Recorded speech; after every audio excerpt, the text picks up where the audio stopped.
Hello everyone and welcome back to another video on the channel. Today we're talking about Captain America Brave New World. This movie is directed by Julius, Onah, starring Anthony Mackie, Harrison Ford, Danny Ramirez, Shira, Haas, Carl Lumbly, Tim Blake Nelson, and of course Giancarlo Esposito. I was honestly very excited when this movie was announced because I really do like Anthony Mackie taking on the mantle of Captain America. I just rewatched Falcon and the Winter Soldier before watching this movie, and it reminded me how much that show absolutely nails his arc in taking the responsibility and the burden that shield carries with it. But of course, the past year of news articles telling the tale of a tumultuous production has tampered with those high hopes, but even still, I've been rooting for this movie to succeed. So, how is it? Is it the complete mess that people have already predetermined this movie will be, or is it the next Winter Soldier-esque political thriller in the MCU, or is it somewhere in the middle as divisive films tend to be? I will, of course, be talking about spoilers for Captain America Brave New World, so if you haven't had a chance to watch this movie just yet, go out to theaters, watch the movie for yourself, and let's get into my thoughts. This movie isn't without its many flaws, but for the most part, I enjoyed what the film had to offer while I was watching it. This movie has all the ingredients of a solid Captain America movie in the vein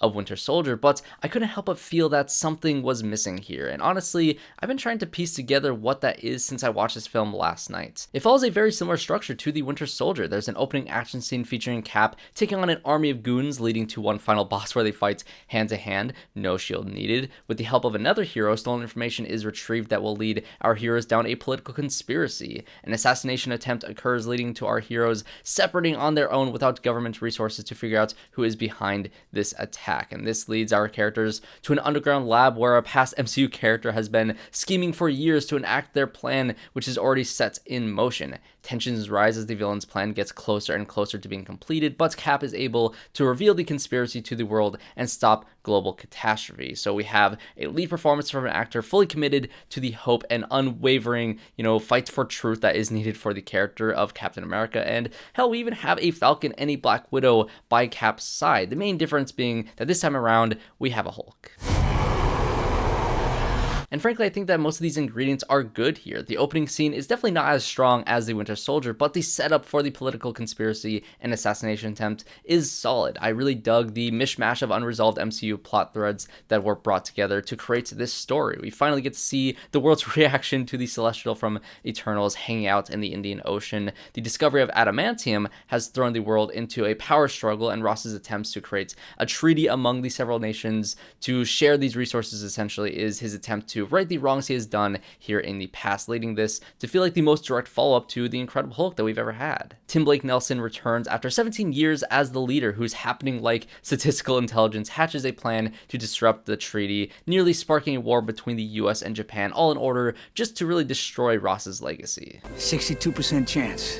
62% chance he hasn't even been hit. In his many years in prison, he eventually developed a way to mind control people to enact his assassination attempt, including Isaiah Bradley, played excellently by Carl Lumbly, who was honestly one of the best parts of the Falcon and Winter Soldier. He was also the one who hired Sidewinder, the leader of the Serpent Society, to help spark the unrest between the US and Japan. It's honestly so interesting to see this movie's plots essentially use threads from the Incredible Hulk, the Falcon and the Winter Soldier, the Eternals, and even the never actually developed Serpent Society storyline that was teased as a joke essentially in Comic-Con. The tension built between the US and Japan is really well done. I really dug the climactic action sequence that we got at the Celestial Island that is teased very much inside of the trailers. And honestly, the action sequences that we get from Sam Wilson's Captain America feels fresh for the most part, and it is great to see him wield the shield in a larger scale action sequence as compared to his show. But what really helped build the tension was Harrison Ford as Thunderbolt Ross. I think we all wish that William Hurt was still playing Ross inside of this film. Just knowing that we won't get another performance from him is so incredibly tragic. He was a phenomenal actor, and I think he would have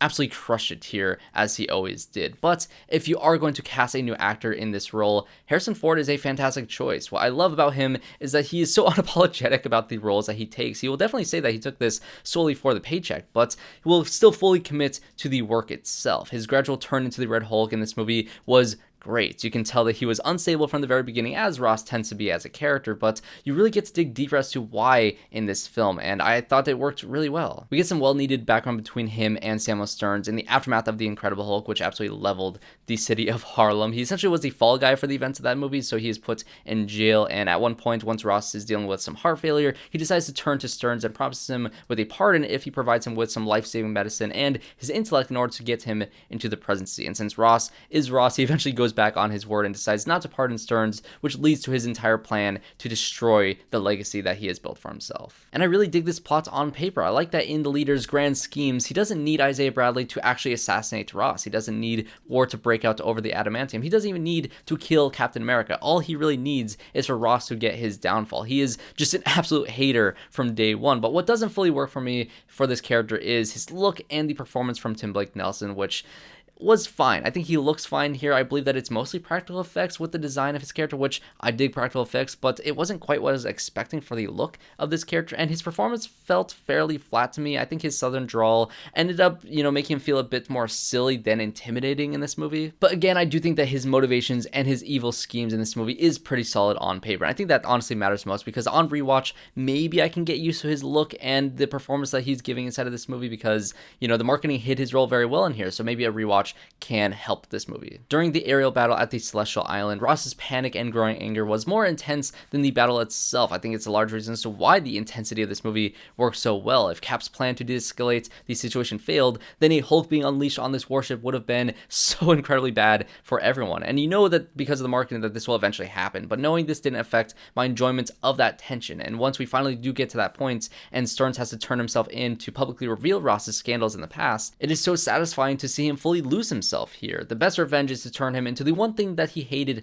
the most, the one thing that tore apart his relationship with his daughter, the one thing that is worse than death for this character, and that is to turn him into a Hulk. The VFX in this film ranges from very noticeable at times to being pretty solid, but you can tell that the budget mainly went here. Red Hulk is imposing and terrifying in this movie, and Sam's lack of super soldier serum leads to one hell of a fight. And frankly, I've heard some pretty dumb takes about people, trashing on the idea of Cap taking on a Hulk without the serum, but what makes this fight so incredibly intense is the fact that he doesn't have powers. Yes, he does have the wings from Wakanda, but one hit from Red Hulk essentially, it builds up so much kinetic energy in those wings that it starts shaking. He has to fight extremely defensively, and he has to be very careful with the attacks that he takes on the Hulk. And all that is to say that the storytelling within this Cap v Red Hulk fight is incredibly well done. I love the fact that they brought him to the cherry blossom trees to try to talk him down. I love the use of the wings to dodge attacks and to slice his back or to stab him when the opportunity arises. But my favorite part of this fight was the feeling of wondering how in the world is this guy going to defeat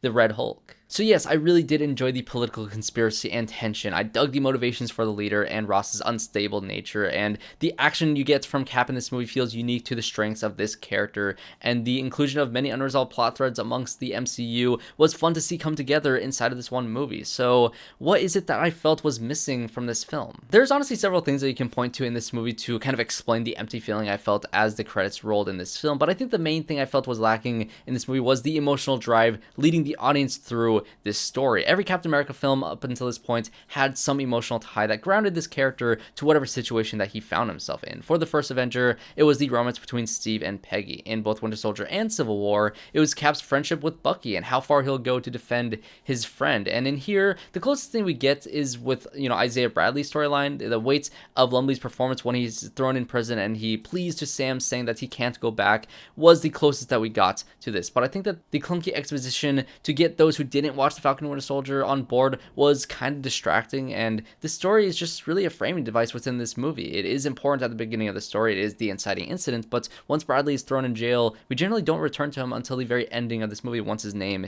is cleared. Then there's the attempts at bringing heart with Sam and Joaquin Torres in this movie, which, I've always thought that one of the biggest surprises to me in the Winter Soldier in particular was how well it introduced Sam Wilson as the Falcon. The chemistry between Chris Evans and Anthony Mackie was so good with the on your left gag that it quickly became iconic. And I think that this dynamic was successfully recreated in The Falcon and the Winter Soldier between Sam and Bucky. Their odd couple type of relationship from Civil War all the way through the Avengers films, all the way up into their show was perfect. And I was sorely missing Bucky inside of this film. He does have a good cameo inside of this movie once Torres is knocked out of the sky during the battle, but I just wanted so much more from them. And the chemistry between Torres and Sam in this movie just didn't hit the same. Danny Ramirez is fine here, but I would just wish they gave him a lot more to do. And then there's Shira Haas, who plays Ruth or Sabra in this movie, and the real world politics may or may not have affected her screen time in this film, but either way, what we ended up with this character is just a character that just seemed like she was just on the outskirts of the story and one that never really amounted to anything. She is Ross's security advisor who is separately investigating the conspiracy in this movie, leading her to discover essentially the exact same things that Cap and Falcon do. She is another MCU character trained in the Red Room, making her essentially the Black Widow stand-in for this movie. And once again, to reference the Winter Soldier, the trio of Sam, Torres, and Ruth just doesn't hit the same as Sam, Steve, and Natasha. This all most likely comes down to the script, and honestly, I really don't envy the job the writers had to work with in writing this movie. The war in Gaza is probably a reason why the constantly changing script was a thing, or maybe it just all simply stems from the development of this movie beginning at the phase of Marvel being mandated by Disney to make as many projects as possible, which I believe this is one of the last projects from that era, so hopefully things kind of smooth out past this point. But, you know, to greenlight a story even before the scripts are even finished is not always a good idea, and as somebody who's enjoyed more of the Phase 4 and 5 projects than most, I unfortunately find this to be one of the more lackluster films to be produced. Then there's a conspiracy theory that I personally have in regards to Liv Tyler's odd appearance inside of this film. I feel like that if I were to get my hands on this movie with the ability to pause and study the times where I think the reshoots were placed, I would discover that the entire reason Cap is able to talk Ross down at the end of the movie with how his daughter would see him now is part of the reshoots. I think that they probably had a hard time getting Liv Tyler to leave her sort of retirement to come back for this film. I really don't think that she was in the room with Anthony Mackie or Harrison Ford for that raft scene at the very end of the movie. There was something with how she looked that felt digital, I guess, whether it was her being comped into the scene or her face being superimposed on another actress. I really don't know, but every time she was mentioned, it seemed like it was by a character that was solely alone in a room that was clearly a reshoot. And when it comes to that scene at the very end of the movie where Cap confronts Red Hulk, and by the way, this is such a great moment of Captain America standing up against the Hulk without his wings, without Super Soldier Serum, without his shield, just facing up against an imposing threat. I love that. Such a great Captain America moment to see here in the film, but the way that that scene was shot was very strange, because there are definitely shots inside of that sequence where you can tell that he was in the space with the people that he was sharing the scene with. You can see people in the background, you can see cars, you can see the chaos that has happened inside of this fight, but then there are also shots in this very same scene where he was alone, seemingly on a green screen set, where you basically just saw the floor underneath him from the POV of Hulk, and I think all of those shots were, you know, reshoots inside of this movie. I don't think that those were inside of the original script whatsoever, which makes me feel like